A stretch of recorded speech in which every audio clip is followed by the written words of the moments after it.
أبونا أدوناي نت معسر تسيبو نمناي كندا إمباسي حدا ملغت لي خلو أنا تباليو أبو أدوناي حاونا ن إمباسي كندا حتصير إيميل صحيح الله ودنا أدوناي اتملغت انت عايز بالحبيرنا كنرينا حدنا أدوناي نايك أربع عرك زخونة دما أبيت معسرتيك سو 10 معلتي كسنحو خمس غلو أنا تزاربيو زاري تشلوت كاربو لما غنيت ينبرنا مرمرا እንዲደረግ ጊዜስቱን ብለው ፌደራል ፖሊሶች እስከ 14 ቀን ሊቆዩ ይችላሉ نزون حبيرنا كنرينا حنت بقربا غزي كاب محفف ህፃናት አዶናይ ወሲዱ ምሱ አገዙ ዘንብራ ዘሎ ህፃን ድማ እንደ ሐዘነት ዘመሐላለፈቶ ሓደ መልእክት ነው አዶናይ ታስሯል ጸልይለት አዶናይ ማንም የለም አዶናይ ምንም ነገር ማድረግ አንችልም ደቃ አዶናይ አተሐሳሲቦምን በቃ አደንጊጾምን ካኹብራት ህዋት نزون حبيرنا كنرينا كالوتوز محرم ديا بتعمي أزراربت زخونو بزعب أدوناي استزربحو فيديوهات ونيو أدوناي تأثيره لو ما عند حجبه حسب أدوناي حاونا سككن صباز غارس أزغفر ردا بزعب لما عند نشتن كنا قريل أي مسئين ሳምንት ይለቁታል የዛሬ ሳምንት ይለቁታል አዶናይ በርግጠኝነት ነው መነግረ ልጅነት ስላለበት እንጂ ክፉ ሰው አይደለም አነ ጸልይ ጸደ እግዚአብሔር ወደ አዲስ ስለዝኾነ ይስምعني ድምጽን ሁሉ ጀማዓ ሰላማው ሰልፍን ወጪና ማለት ፍትህ ለአዶናይ ሐዊ መንግስት ምላሽ ኮል ኢሌ ያምን ነዚህ ምን ካሎትን حبيرنا كنرينا كساناج دم وداتا مسانات نحو سلام تيرساخن كورات حوات ببزلخمو كمي تخونو انا እግዚአብሔር ይመስገን ሰላም ለኹ እስኹምን አብዘዘለኹሞ ሰላም ክትኾኑ ናይ ወትሩ ትምኒተዩ አብና ሎም ማዓንቲ መደብና እንባር እቶም ቅድም ክዝገለጽክዎም ዛዕባታትን ኣብዚ ማሕረም ደ ብጣዕሚ ኣዘራረብቲ ዝኾኑ ቪዲዮታትን ሓቢርና ክንሪና ቅድሚ ግን እዛ ቪዲዮ ኩሉ ሰብስክራይብ ዘሎ ላይክ ሼር ጋር ጀምሩዋ ንወጽል اسكي فلما كنريو مريت زلخو ابو ادوناي نابناي كندا امباسي بزعبات ماسرت ادوناي املكيتو حدا ملخت لي يخلو انا تباليو حنت صحفتني تخنبلكم ابو ادوناي ايت برهان هايل ميكيل ناب امباسي كندا كتتل نخغبرلو بدبدابي افريطلو ياتبل ابت مسل خمس تريو دما حدا ايميل ناب كندا امباسي خمسل اخر يزحبر اتفوتو نعكم يريكم ديو اي يريكم رغصني يخونكم مخناتو هسسبلت يانيتو بزعبات حستو ايميل دما فينان سراحو حدا فيديو تختتلان ملس ابو ادوناي حاونا نإمباسي كندا حتصير إيميل صحيح اللومالو إتي إيميل دما كمز السعبي زمسل ودنا أدوناي بوليس فيدرال بوليس نا إثيوبيا أسيرو يركبالو أتحتك أيدي يركبالو ودنا أدوناي دما والحنتي زبدلو نجر يلن أدوناي ناب إثيوبيا زمتة نعنا نسدرا بيتو نخرئيو ويكا نسدرا بيتو نخبت صحيو أب ساعات الزجن تأسيرو يركبالو نحنا ولد دما كاب أديس أبابا ويكا كابتي نسو تأثير وزلو رحقنا سلنا ركب زلنا بحثيرو اتي كناتات زكاتاتولو زلو جن حاو ماتسولا زبهال حاونا أدونايو زكاتاتولو زلو سلازي نحاو خط رخبو اندحرد ليكم بز قطر تليفون رخبو إلهم قطر تليفون ناي ماتسولا حاو أدوناي أبو قدي فمو يركبو لو بحفشا جن ولا حتى نخو قبرو ويكا نتي زلو كناتات ناي أدوناي حاونا بطبع نخكاتاتلو لإمباسي كندا أبو أدوناي حاونا صحيف اللهم دبدابي يركبالو بتعمي زحزنكا أدوناي حاونا مواصو يفترلو كلنا مواصو يفترلك بلو أب صلاتنا دما نذكر رأينا الشخورات تعذبتهم تسمعهم وي أبو أدوناي ياو نابناي كندا إمباسي سردو ملختينا سمعنا زلنا بزخونه زيراهم وسوات لهم أدو أدونايون بلو ما عند عدد نبي بيسخيدا حدا قال محتت جيرا نيرا أبز قال محتت لما عندنا بعت ودي فتح لي كمون ودي زقورو نجار لن عند بلت ياو عند تجاربت نيرنا عمنا عنتو فيديو كوا أمتي زيراهم وندهر لهم عند أتوهم كتريو تخليهم ويدما أتي انترفيو أمو داتنا زي فيديو خاهم متلخمي استحزد ما نعدنا نيك أربع عركو زخونه زبز تري وزلهم حاونا بزعبا أدوناي زوصو حدا حبريتاني نسو دما نادوناي من الباتون كسو 14 معلتي أسيروم كتنحو يخيلو يوم اندا بلنايو حدا فيديو ني تختتلان ملس አዶናይ ጃኒና ናፒ ዛሬ ችሎት ቀርበው ለማግኘት እየነበርና ብዙሆነ ፍትወት ተከታተልቲ አዶናይና ጃኒ ዝተአሰሩ ይመስልን ነይሩና ናፒውን መስኦም ይኸይዱ ዘሎ ናፒ ማለት ኻት ናይ አዶናይ ካሜራማኒ ምናልባት አፍትናይ ሽልማት መድረኽ ረኽሞ ትኾን ትኸለዮም ብዙሕ ግዜ ካብናቱ ስራሕ ብድሕሪት ዘሎ ንሱይና ብዙሕ ሰባት ይፈልጥዎዮም ዝተአሰረ ግን ኣይመሰለን ነይሩ እዚ ሓውና ከምቲ ዝዛረቦ ዘሎ ድማ ተአሲሩሎ ይዝብለና ዘሎ እስቲ ንወጽል ፌደራል ፖሊሶች እንግዲህ ጉዳዩ ባለባበስ የኢትዮጵያን ሴት የማይወክል አለባበስ በሚል ነው ተጠርጥረው የገቡት እና ያው ሁላችንም እንደምናውቀው አዶናይና ናፒም ሱፍ ነበር የለበሱት ጃኒም እንግዲህ የኢትዮጵያን ባህል የሚያንጸባርቅ አሪፍ ቀሚስ ነበር የለበሰች ያን ያክል የሚያሳስብ አይደለም ማለት ነው። ግን ለ14 ቀን ምርመራ እንዲደረግ ጊዜ ስጡን ብለው ፌደራል ፖሊሶች እስከ 14 ቀን ሊቆዩ ይችላሉ ብዬ አስባለሁ። ሽኹራት ተዓዘብቲ ከምቲ ዝሰማዕኹም ወይ ተተኣሰሩሉ ምክንያት ከምቲ ትማለ ዝሰማዕናዮ ብዛዕባ ናብቲ ናይ ኣዋርድ ተኸዲኖሞ ብዝኸዱ ክዳን ምክንያት እዩ ዝብለና ዘሎ ብዝኾነ ኣዶናይና ጃኒ ዝገበርዎ ምንም ዘሕትቶም ኣይኾነን ምንም ዘስግእ ነገር የብልናን ይኹን ዳ እምበር ክሳዕ ነፃሪ ፌደራል ፖሊስ ክሳብ 14 መዓልቲ ሃቡና ኢሎምና ኣለውና ምናልባት እውን ከጽንሕዎ ይኽእሉ እዮም ዝብለና ዘሎ እስከ 14 ቀን ሊቆዩ ይችላሉ ብዬ አስባለሁ። ምናልባት ግን ቅድሚውን ቀልጢፎም ከወጡ ይኽእሉ እዮም ዝብለና ዘሎ ከኛ የሚጠበቀው ጸሎት ማድረግ ነው፣ ዱዓ ማድረግ ነው ጋይስ። ሶ አዶናይ ፋሚሊዎች ደግሞ አይ ቲንክ እኔ ከዚህ በኋላ እንደዚህ አይነት ቪዲዮዎች ሊሰራ የሚችል አይመስለኝም። ትንሽ ነገሩ መስመር እስከሚይዝ ያለውን ነገር መሬት እስከሚረግጥ ድረስ ሁላችንም ቪዲዮዎች ባንሰራ አሪፍ ነው እላለሁ። ሶ ጋይስ ይሄ ትልቅ ተስፋ ነው፣ ደስ የሚል ዜና ነው ብዬ አስባለሁ። ባለባበስ ነው የተወነጀሉት፣ ኖርማል ነው የለበሱት፣ ጀስት ምርመራ ጥያቄ ነው። 14 ቀን በፊት ፈጥነው እንደሚወጡ ተስፋ አደርጋለሁ። ያለው አዲስ ነገር ይሄ ነው። ብዙዎቻችሁ እንግዲህ ኢንቦክሴን በጣም ስላጨናነቃችሁት ያለውን አዲስ ነገር ነገረኝ ብላችሁኝ ስለነበር ነው ይሄንን ነግራችሁ። ቴንክ ዩ ሶ ማች። ሽኹራት ተዓዘብቲ ከምቲ ክትሰምዕዎ ዝጸናሕኹም ብዝኾነ ዝደግመልኩም ዘለኹ ምናልባት ኣምሓርኛ ዘይትሰምዑ ክትህልዉ ትኽእሉ ኢኹም ብዝብል እዩ እቲ ተሓቲቶምሉ ዘለዉ ጉዳይ ብዛዕባ ኣከዳድና ዝምልከት እዩ። እዚ ድማ ዋላ ሓደ ንዓና ዘስግእ ነገር ኣይኮነን ምንም ኣየስግኣናን እዩ ዝብል ዘሎ። ምናልባት ግን ንሓደ ሓደ ነገራት ክሳዕ ዘጻርዩ 14 መዓልቲ እዮም ክጸንሑ ዝኽእሉ ማክሲማም ተጸኒሖምስ ክንሪኦም ክኾኑ ዝኽእሉና ዘስግእ ነገር የብልናን። ብዝኸኣልኩም እውን ብጸሎት ሓግዙና እናበለ ዝርከብ እታ ክሳብ ሕዚ ዘላ ሓበሬታ ድማ ነዚኣ ትመስል ካሊእ ያው ዝፈለጥኩ ሓበሬታ የለን ኢልና ዘሎ። እስቲ ቀፂለ ዘርእየኩም ቪድዮ ድማ ብማሕበራዊ ሚድያ ብሎም ማዕተለት ብጣዕሚ ሼር ትግበር ዘላ ድሕሪ ምእሳሩ ብጣዕሚ ኣዛራቢት ዝኾነት ሓንቲ ቪድዮ ኔቶ እስቲ ሓቢርና ተኸታቲልና ንመለስ። ክፈልጥ ለሊ ሰብ ምስ ሕጊ ይኹን ኩሉ ይሳፈጥ ለለኹ ምስ ፖለቲካ ይኹን ኩሉ ይሳፈጥ ለለኹ ሶ ኢትስ ኣውትሳይድ ኦፍ ዳት ግን ምስ ኖርምን ምስ ካልቸርን ግን ተሳፈጥ ብቻ ይኹን ካል ክላተም ኣለኻ ብሱ ኣመይ ትዋፁ እንትን እያ ኣነ ኩሉ ለኹ ሰብ ክርዳእ ለይ ለለዎ እንታይ መሲልካ ኣነ ሰብ ሲል ደለይ ነገር ይምረፅ ኮይ ሃምደለይ ወይ ክከደኑ ደለይ ደራፍ ክኾን ደለይስ ደራፍ ይኹን ኣይተሓዝዎ መን ይኹም ንስኹም መን ይወሰንቲ ገይርኩም ኢንጂነር ተማሃሪ ኢልካ ትውስነሉ ሓደ ቆልዓ ደራፍ ክኾን ላደለየ ኮሽ ተጫዋቲ ክኾን ላደለየ መን ኢኻ ስኻ ግዴታ ዶክተር ትኾን ኔካ ትብሎ ልምንታይ ለይት ቅበሉ ሰባት ሃም ዝኾኑ ሳኩ ያ ኸሊኩም ንይበሉ ፍቐዱሉ ሰባት ኣብቲ ናይ ላይፍ ጆርኒ ካውግዕኒ ኢለካ ጀሚርካ ለይ ዝነበርካ ምናልባት ብሕቶ ገይረ ከምፅኦ ኣዶናይ ብትክክል ምስቲ ካልእ ሕብረተሰብ ኣመሳሲልዎ ዝነብር ነገር እንታይ ሽኹራት ተዓዘብቲ እዛ ቪድዮ እዚኣ ሼር ዝገብርዋ ዘለዉ እቶም ሰባት ከም ደስ ዝበሎም ይኹኑ ሓንቲ ዘረባ እውን ብስሕተት ዝተዛረባ ከም ደስ ዝበሎም ይከደኑ ትብል ያና ንዓ ብጣዕሚ ብዙሓት ሰባት ሼር እናበልዋ እዮም ዘለዉ ሃምደለይ ወይ ክከደኑ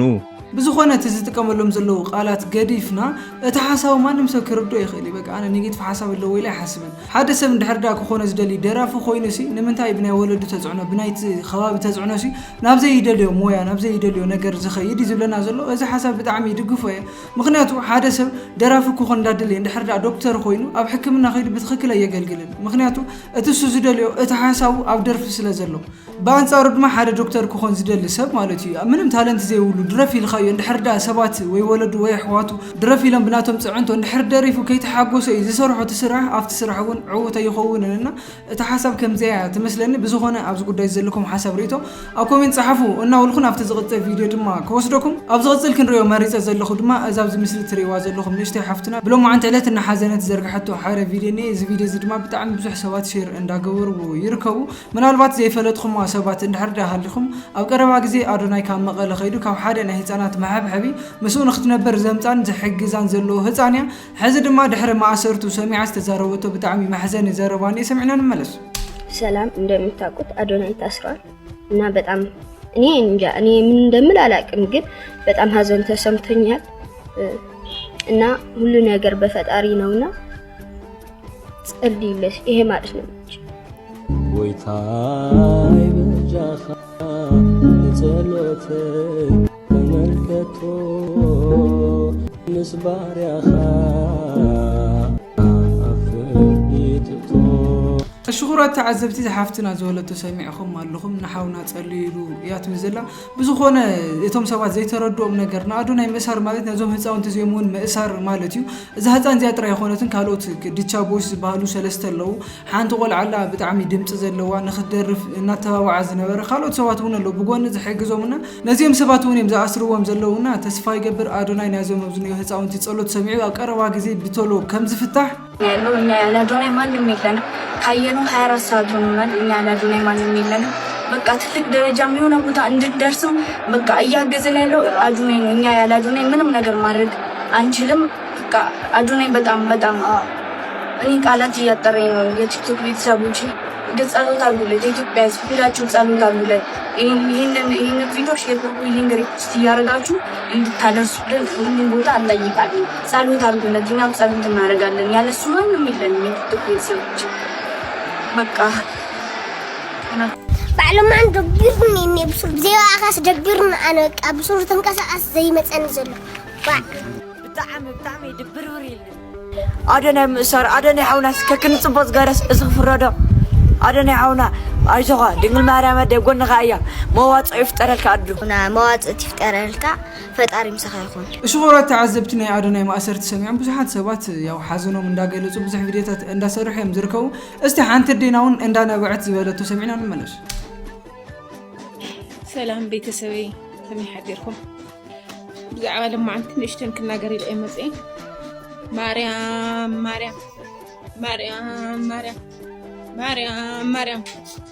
أدوناي مريم يبني روش لما صعدنا من ويتاتنا قلنا بلي مكنيات يخوني مريم لا سلال عمنا أيوة ميتاتنا قلنا ندخل بسلام يوصيو سلام يوصخا أدوناي ميتاتنا الشغورات تعذبتي تادينا سمعكم مالكم عندنا بعت يا ملقطه محلال في زلا بزخونه زياده يخونتم بزحات سوات عندنا وعندو خوي معات فيديوهات عند تسرحي زركبنا حدا حاونا دما نتوم زنوعو سوات عند تصرفهم نمنتا انكم زولو እና በለ ዘመሐላለፈው ሓደ መልእክትኒ ሰሚዕና ንመለስሙ ድሕሪ ድማ ሓሳብ ክንህወሊና ህይወት ሸሞንተ ዘር ላመርሕትካ ማለት እዩ ስለ አዶናይ ሙሳር ስለ ለጃን ሙሳር እንደፈለ ተሐሳስካ ኮይኑ ለይቀረው ለሃለኻ አጋር ሒሳ ለሃርኻ ጠይቆም ይኸሙላ ካው ዘለኻ ዝና አይተሽካት ምንም ትስخدم ምንም ጥቅም ሰለም ነገር የለሃይ ዙ ጥባጥ ቤል ጫተ ካለ ያትካ ተደፍ ኢላ ሸካማን ታዕልት እንቅስቃሴውን ተኸድለኹም ዝባለ ሓመል ታይዝ ተሐሳስኩም ነገር ኮይኑ ጭራሽ ሓደ ሰዓት ማ ፎቶኦም ገይሮም ለው ከለው ዮም ፖስት ላግሮ ራርኹ ነይረስ ፎቶ ገይርሳ ገይረ ሃዊል ካል ፈጣሪኻ ትጽልኮ ገነት ቦታን ተድሓዘልኻ ነይርጋቢና هم حسب قل مالتي همزة تيشرت زاي أنا كيتا شو سفاير تيشرت نارس خاص أنا عدوناي تيشرت جيرناس سلام وصلت توت أنا هم حسب يوازر وصرا الشهورة تعذبتي زحاونا زي ندار لا جزن دباجوني زركب بزخونه ناي أدوناي ما أسرتي ولا تزين بعكا كسحقك جن أي متى جبون مغنياتو منم زبدل لك أنا جريلن زسحقنا جربون أي خونا بزخونه بزحات سبات اللو أو تيك تاك بتعمل فيروس زبوت اللهم اندام سولو زواخي اندام سولو زحقو بزحنا جرات زجور اللو نعم عجب نقوله منا أتوم نبى حق تسمعوهم كابلبهم بقى حريقهم زواخي زلوجن منهم كبري كالن سمعيهم قديموهم يم زواخي زلونا منهم كتلاقي اللهم أي جبا النيرو أتوم أنتو وانت زاري وياه ناي أدوناي ما أسرت زي حقوسكم سوات خاء زي فتح مسيلكم بزحنا قرتول اللخم يهم بقى بتعمي دسيلكم منينا أدوناي تأثيروا تصنح يا أخوانا أنت تصنحون تبزي حقهم تحاونا زبلو خل تسومنا كون لعلك السر يخلن حال ناي كندا زي جنتي زلو بقليل يفتح الخل كتسيلوا دماء زفت صم منهم عينة وانجل منهم عينة جبن سزيلش بقى تأثيروا زنبر أي مسلكم منا بزحيت تحقوسهم كلهم يفوتوا زي لغورات تعذبتي مسنا أدوناي ما أسرت تتحيزوا اتم خناتي يكون بزحنا قرات عند تبهالي زلو بزحات أوز محرم ده أزرارب تزخون فيديوهات منيو استي تم فيديوهات حدا بحدا رينا نملس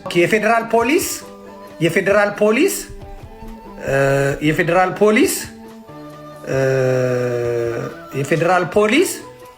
አዶናይ ብርሃነ ገብረ ኃይለ ሚካኤል የሚባል ተጠርጣሪ በቁጥጥር ስራው ያለው ብሏል። ይሄው ፎቶውን ለጥፏል። አዶናይ ብርሃነ ኃይለ ሚካኤል የሚባል ተጠርጣሪ አውጥቻለሁ ብሏል። የኢትዮጵያ ፌደራል ፖሊስ አዶናይ ብርሃነ ኃይለ ሚካኤል የተባለ ተጠርጣሪ በቁጥጥር ስር አውሎ ምርመራ መሆኑን እያጣራ መሆኑን ገለጸልና አዲስ አበባ ታህሳስ 1 ቀን የኢትዮጵያ ፌደራል ፖሊስ ሚኒስትር የኢትዮጵያ ፌደራል ፖሊስ አዶናይ ብርሃነ ኃይለ ሚካኤል የተባለ ተጠርጣሪ በቁጥጥር ስር አውሎ ምርመራ እያጣራ መሆኑን ገልጿል። አዶናይ ብርሃነ ኃይለ ሚካኤል በቁጥጥር ስር ሊውል የቻለው ከኢትዮጵያ ሕዝብ ባህልና መልካም ስነ ምግባር በተቃራኒ በህዝብ ደን ተቀባይነት የሌለው አስነዋሪ አለባበስ ለብሰው በአደባባይና በቴሌቪዥን በቀጥታ ስርጭት የታዩት 5 ተጠርጣሪዎች በቁጥጥር ስር በዋሉበት የወንጀል ጉዳይ ጋር በተያያዘ መሆኑን የኢትዮጵያ ፌዴራል ፖሊስ አስታውቋል። እውቅናና ገንዘብን ለማግኘት ብቻ በማሰብ ሚዲያዎችን ኃላፊነት በጎደለው አኳኋን የተጠቀሙ በተለይ ወጣቱ ትውልድ በመልካም ስነ ምግባር ተቀርጾ ሀገርን የሚጠቅሙ ተግባራትን እንዲያከናውን በተቃራኒው በትውልዱ ላይ ርካሽ ባህል ለመጫን የሚደረገው ተግባር ለመከላከል የኢትዮጵያ ፌዴራል ፖሊስ የጀመረውን ምርመራ አጠናክሮ እንደሚቀጥል ያስታውቃል ሲል መግለጫ አውጥቷል። የኢትዮጵያ ፌዴራል ፖሊስ ማለት እንደው ሳምንት ይለቁታል፣ የዛሬ ሳምንት ይለቁታል። የፈለገ ይሁን አዶናይ ተአሲሩ ለው ማዓንት ሕጅቡ ሰጥ ኣብ ኢትዮጵያ ካብ ዘለዉ ቲክቶከራት ማለት እዩ እቲ ፍሉይ ሰብ ማይንድ ሴቱ ዝገርም ፖዚቲቭ ኣመላኽታ ዘለዎ ሰብ ባይዘወይ ኣዶናይ እዩ። ኣዶናይ ማለት ዳርጋ 99% ኣብ ኢትዮጵያ ተኸታሊ ዘለዎ ሰብ እዩ። እዚ ጀነሬሽን እዚ ማለት እዩ ናብዚ ማሕበራዊ ሚድያ ንኽንመፅእ ዝገበረና ኣዶናይ እዩ። ኩሉ ግዜ ተሓስኡ ፖዚቲቭ እዩ። ካብ ፖዚቲቭ ተሓስባ ወፂኹም ካብ ኔጌቲቭ ተሓስባ ባወፂኹም ፖዚቲቭ ነገር ሕሰቡ እናበለ ንወጣት ዘምህር ሰብ ክሪቲካል ዝኾነ ማይንድ ዘለዎ ሰብ ኣዶናይ እዩ። ስለዚ ኣዶናይ ወዲ ዓድናይ ኣነ ጸልየ ይጸልል እግዚአብሔር ወዲ ዓዲ ስለ ዝኾነ ይስምዕኒ ድምፅን ኩኖ ጀምዓ ፋሚሊ ማለት እዩ ጭደድ ይባሃል ውፅሕ ወሸር ገይሩ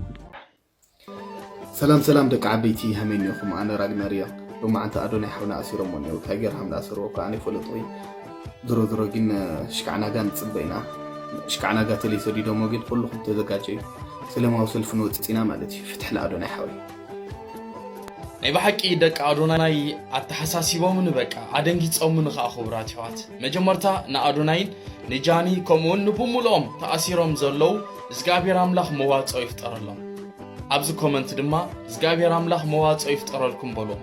ነዛ ቪድዮ እዚኣ ላይክ ምግባር ኣይትረስዑ ከምኡውን ድማ ሪፖስት ግበርዋኹም ላይክ ክትገብርዋ ከለኹም ናብ ኩሉ ሰብ ስለትበፅሕ እቲ ጽቡቕ ነገር ናይ ኣዶናይ ሓውና ድማ ናብ ኩሉ ሰብ መታን ክኸይድ እዞም ሓደ ክልተ ዝሕስድዎ ዘለው ድማ እግዚአብሔር ኣምላኽ ብዓይኒ ልቦኖኦም ይጠምቶም ፕሊስ ነዛ ቪድዮ እዚኣ ላይክ ግበርዋ ናብ ኩሉ ሰብ ክትበፅሕ ኣዶናይ ንምንታይ ተኣሲሩ እንታይ ስለ ዝገበረ ኣዶናይ ከ ናይ ብሓቂ እስር ቤት ይግብኦ ዲ ኣነ ኣይግብኦን ኢለ ዝኣምን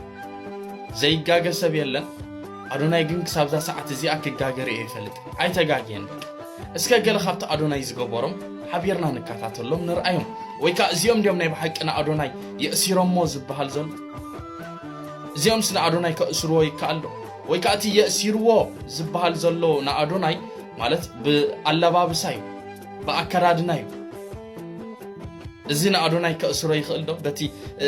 ባድላ ተኸዲንዎ ዝነበረ ኣየእስሮን ዝያዳ ኣዶናይ ዝገብሮም ጽቡቕ ነገር ክነግረኩም ኣዶናይ ንምንታይ ተኣሲሩ ክቡራት እዮም ስደት ጸሊኡ ናብ ዓዱ ስለ ዝኣተወዲ ማለት ካናዳ ጸሊኡ ኣነ ኣብ ዓደይ ምንባር ሕሸኒ ዓደይ ፈትየ ስለ ዝበለዲ ወይ ከዓ ንኢትዮጵያ ሓንቲ ክገብራዩ ዕላማይ እዚ ተማቒሉ ዘሎ ብኣውራጃ ብዓሌትነት ብምሉእ ሓንቲ ንኽገብሮ ንሰላምን ንፍቕርን የሰብኽ ዘሎ ኺሉ ንሰላም ስለ ዝሰበኸ ስደት ጸሊኡ ዓዱ ስለ ዝኣተወዲ ከምኡ ድማ ነዞም ባቡል ኸይር ዝበሃሉ ናይ ርዳእታ ወይ ከዓ ናይ ሓገዝ ድርጅት ልዕሊ 8 ሚልዮን ሓገዝ ስለ ዘበርከተ ዲ ስለ ዝሓገዘ ዲ ክሕገዙ ከም ዘለዎም ስለ ዝገበረ ዲ ወላ እውን ልዕሊ 500,000 ፎሎወርስ ክረኽቡ ከም ዘለዎም ስለ ዝገበረ ዲ እንታይ ጥፋእቱ ንኣዶናይ ከምኡ ድማ ንጋሼ ሰሎሙን ንኣርቲስት ጋሼ ሰሎሙን ማኪና ክገዝአሎም ከም ዘለዎ ስለ ዝገበረ ዲ በዚ ጋጣምዚ ንጋሼ ሰሎሙን እንኳ ሓጎሰኩም ክብሎም ፈቱ ማኪና ንክገዝአሎም ተዳልዩ ስለ ዘሎ ማኪና ድማ ኦሬዲ ክገዝአሎም ተዳልያ ኣላታ ማኪና ከምኡ ድማ ንዲቻ ቦይስ ካብቲ ዝነበርዎ ናይ ሊስትሮ ናብራ ፍቆዶ ጎደና እንዳኸዱ ጫማ ምፅራግ ገዲፎም ገዛ ተኻሪው ሓላፍነት ወሲዱ ኣብ ቤቱ ኣብ ገዙ ስለ ዘንበሮም ዲ ስለ ተኸናኸኖም ዲ ናይ ስራሕ እንጀራ ስለ ዝኸፈተሎም ዲ ናይ ስራሕ መንገዲ ስለ ዘርአዮም ዲ ነብሶም ንኽእሉ መንገዲ ስለ ዝፈጠረሎም ዲ ናጽነት ሓፍትና ከዓ ካብ ቆሎ ምሻጥ ናብ ናይ ሙዚቃ ዓለም ስለ ዘእተዋ ዲ نفسها خوينان سدرا بيتا ختكون من قد سلا زخفتلا بطعمي زحزنك كمو دما نا أخبرت حفتنا كابتنا يتفانا قلتي بوتا نابز حاشو بوتا نا أدي سابا أمتيو جزات خارب قداي تمرتا نخت قبر انداما تشاش الله نخت مهارا بز حاشو بوتا ندا أتوا هيوتا كيرا هيوت سدرا بيتا نخت كير سلا زقبراد زيدي كبرات حوت كما يجرون ناصنت حفتنا نديتشا بويس نا أخبرت حفتنا يكانا خونم كاري إنهم منا خبرات حوت بتعمي زحزنك كم دم أتي أزيو فتو نايزا عمل تيك توكر طب هايلو سلة شلمد نا أدينا قدس دنقل ماريام سلة زمسكنا دي نا سلة السعبة دي انتهي طفقاتو دا أدوناي هاي قوني سرز قبرو زولو كم دم نامناي والفتات بوتاتات سلة زي كده دي شات سلة زي كحمد مسته حشش سلة زي سحابة دي منأسيات مورال نخو قبرو سلز قبردي نبزحات منأسيات ودي أمز نبارو نخو تسوء سلز قبردي عجوهم يكاليو سلز بلدي صنيعهم سرحو سلز بلدي ولاس سرعو خبل نيرو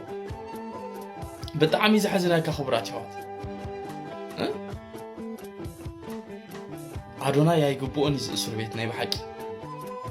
مو أدونا يدا انتاي جيري تأسير يبحك الزبهال زولسي كدانكا زي كون كدان حبرة سبز قد كدان سلز قبرة تباهله زي كونه كريم أدينا قدس دنجل مارم بعين محرتات رأي مواضع تفترون مدحينا نقولتان يسكرسوس مواضع يفترون كلهم مواضع يفتر الكابل تسفى يقبر بقنع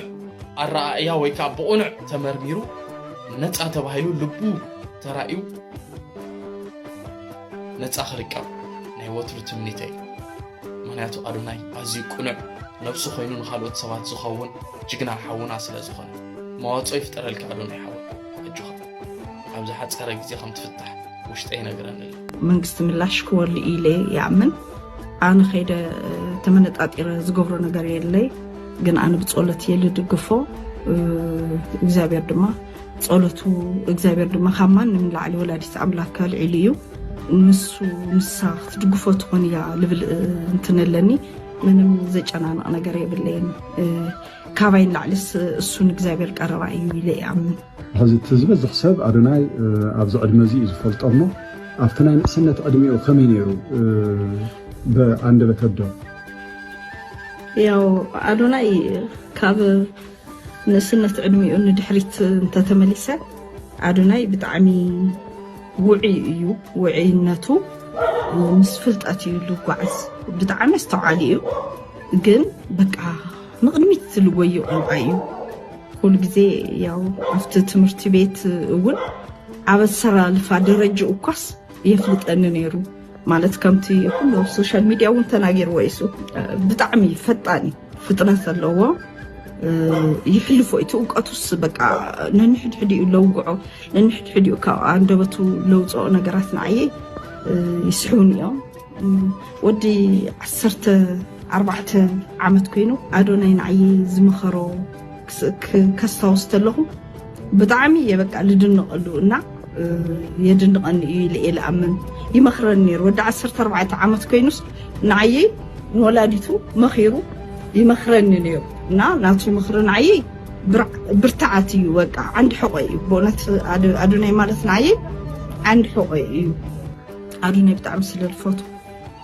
بخرو ديون سلال الشغورات تعذبتي تنفيديتات تختاتيلنا تمرسنا لنا بزخونه دقيما أدوناي حاونا مواطن يفتر الخا أنه الخو من لما عند فيديونا زلكم زخون يكون حساب ريتو أو كومنت حفلي أنه الخو أبزغتل بخالي فيديو تمرسنا تسعن رخب سسنا ينعكم نحن كني لي بسعود